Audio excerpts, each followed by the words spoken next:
আমি প্রধানমন্ত্রিত্ব চাই না, আমরা দেশের মানুষের অধিকার চাই।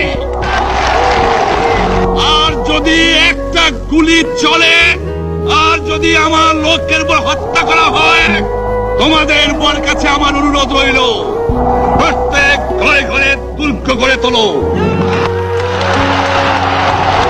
তোমাদের যা কিছু আছে তাই নিয়ে শত্রুর মোকাবেলা করতে হবে,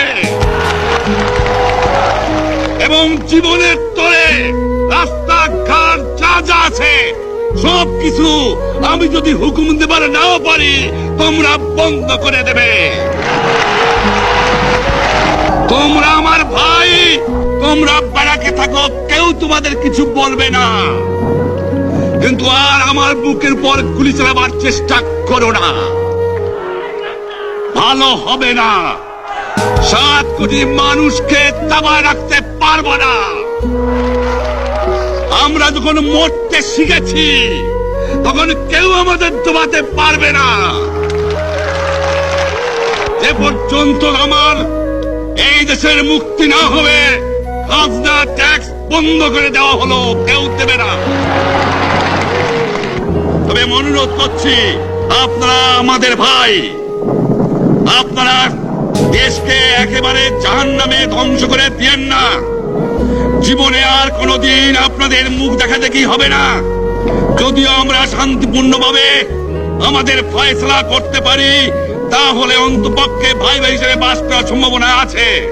সেই জন্য আপনাদের অনুরোধ করছি, আমার এই দেশে আপনারা মিলিটারি শাসন চালাবার চেষ্টা করবেন না।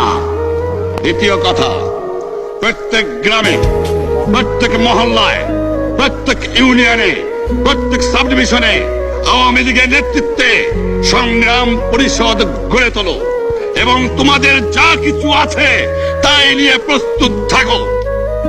মনে রাখবা, রক্ত যখন দিয়েছি, রক্ত আরো দেব, এদেশের মানুষকে মুক্ত করে ছাড়বো ইনশাআল্লাহ। এবারে সংগ্রাম আমাদের মুক্তির সংগ্রাম, এবারে সংগ্রাম স্বাধীনতার সংগ্রাম। আপনারা আমার উপরে বিশ্বাস নিশ্চয়ই রাখেন। জীবনে আমার রক্তের বিনিময়েও আপনাদের সঙ্গে বেইমানি করি নাই। প্রধানমন্ত্রিত্ব দিয়ে আমাকে নিতে পারে নাই, ফাঁসি কাস্টে আসামি দিয়ে আমাকে নিতে পারে নাই।